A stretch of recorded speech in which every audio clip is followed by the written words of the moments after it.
Welcome back to Pete and Mike.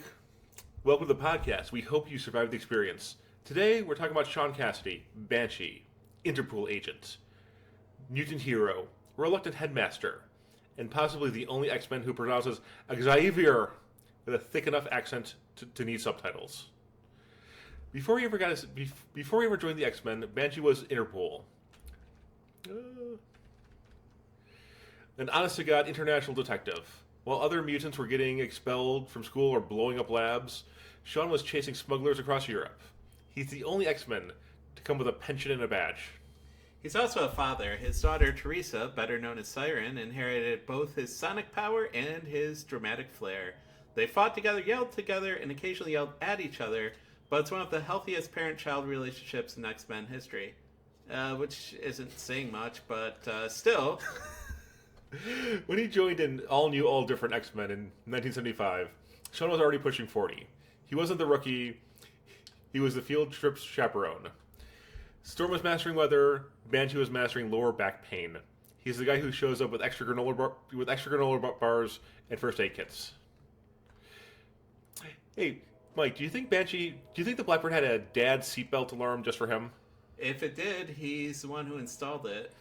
Nightcrawler, I swear! Sit down or I'll turn this jet around! And he means it. He lost his powers in an accident stopping Japan from submerging against Moses Magnum.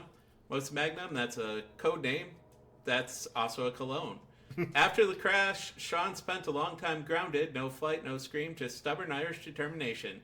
He didn't stop being a hero. He just got louder emotionally. And then there's his cousin, Black Tom Cassidy. Because, of course, the only thing better than one Irish mutant is two. And one of them's a criminal. Black Tom fires energy blasts from wood, which sounds dumb, until you realize he's beaten up half the X-Men with a shillelagh. The rivalry is pure Irish tragedy, family guilt, and the occasional explosion. But deep down, they never stop caring. They just expressed affection through property damage. Later on, Banshee co-ran Generation X with Emma Frost, teaching superpowered teenagers in Massachusetts while co-parenting the world's snarkiest telepath. That's not mentorship, that's penance. But he believed in those kids. He gave them something Charles Xavier never could. Patience. Also, penance is a pun there. Some people will know, some won't. To those who don't, we envy you. But his codename isn't just random. A Banshee is an Irish spirit whose cries foretold death. Sean embodies that myth. A man who carries grief and turns it into something that protects others. Claremont loved that stuff. Pain is poetry, loss is power. And Sean, he sang it beautifully. So, that's Banshee. Detective, teacher, father, cousin, and the loudest man in comics without a guitar. The X-Men's heart with volume control permanently stuck on emotional damage.